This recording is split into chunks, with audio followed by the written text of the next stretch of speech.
Hi viewers and subscribers, welcome back to my channel. நான் உங்கள் நந்தினி. இன்றைக்கி நம்ம வீடியோவில் என்ன பார்க்க போகிறோம் பார்த்தீங்கன்னா, லேஸும் குர்குரே வச்சு ஒரு சூப்பர் ரெசிபி பார்க்க போகிறோம். வாங்க வீடியோக்குள்ளே போகலாம்.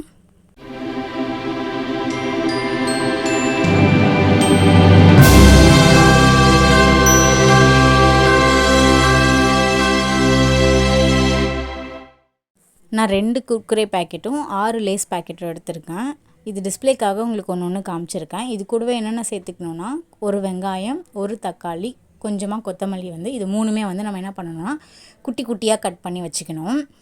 இப்போ நான் வச்சுருக்க எல்லா லேஸ் குர்குரேவுமே நான் ஒரு பவுலில் போட்டு நல்லா மிக்ஸ் பண்ணி எடுத்துக்கிறேன். ஏன்னா நல்லா மிக்ஸ் பண்ணால் தான் நமக்கு பேல்பூரியோட டேஸ்ட் கிடைக்கும். அப்படியே முழுசாக இருந்துச்சுன்னா நமக்கு சாப்பிட்றதுக்கு நல்லாயிருக்கும். பட் குவான்டிட்டி கம்மியாக இருக்கும். நம்ம நல்லா மசிச்சு வச்சிட்டோன்னா குவான்டிட்டி அதிகமாக இருக்கும். நல்லா அது கையிலேயே உடச்சி விடுங்க. எல்லாமே உடச்சி விட்டுட்டு ஒன்று ஒன்றா ஆட் பண்ணிக்கோங்க.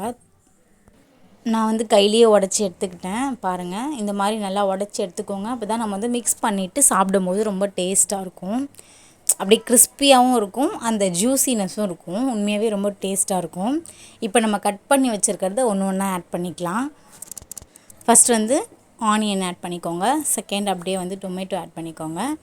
அதுக்கப்புறமா கொத்தமல்லியை லைட்டாக அப்படி தூவி விட்டுக்கோங்க. உங்களுக்கு தேவையான அளவுக்கு கொத்தமல்லி சேர்த்துக்கோங்க. ஏன்னா கொத்தமல்லி சேர்த்தா ரொம்ப டேஸ்ட் அதிகமாக இருக்கும். உங்களுக்கு தேவையான அளவுக்கு சேர்த்துக்கோங்க. இதெல்லாம் சேர்த்துட்டு லாஸ்ட்டாக ஒரு லெமன் ரொம்ப பெருசாகவும் இல்லாமல் ஆஃப் லெமனும் இல்லாமல் கொஞ்சமாக நல்லா பிழிஞ்சு விட்டுக்கோங்க. செம்ம டேஸ்ட் கொடுக்கும். லெமன் தான் செம்ம டேஸ்ட்டு உண்மையாகவே. நல்லா இப்போ ஒரு ஸ்பூன் வச்சோ இல்லை நீங்கள் கை நல்லா வாஷ் பண்ணியிருந்தீங்கன்னா கை வச்சு நல்லா மிக்ஸ் பண்ணி விடுங்க. செம்ம டேஸ்ட்டாக இருக்கும். அது இந்த தக்காளி, வெங்காயம், இந்த நம்ம சேர்த்துருக்கோம்ல லெமன், இது எல்லாமே நல்லா இந்த சிப்ஸ் கூட நல்லா அப்படியே உள்ள ஜூஸிலாம் இறங்கணும். அதுக்காக நம்ம ஸ்பூன்லலாம் பண்ணாலாம் செட் ஆகாது. நம்ம கையிலேயே நல்லா மிக்ஸ் பண்ணிக்கணும். குழந்தைங்களுக்கு செஞ்சு கொடுக்கும்போது ரொம்பவே விரும்பி சூப்பராக சாப்பிடுவாங்க. ஈவினிங் ஸ்நாக்ஸு இங்கே பாருங்கள், எங்கள் வீட்டு செல்லக்குட்டி சாப்பிடுது. எப்படி இருக்குன்னு நீங்களும் சாப்பிட்டு பார்த்து செஞ்சு பார்த்துட்டு கமெண்ட் பண்ணுங்கள். இந்த வீடியோ பிடிச்சிருந்தா லைக் பண்ணுங்கள், ஷேர் பண்ணுங்கள். பாய்.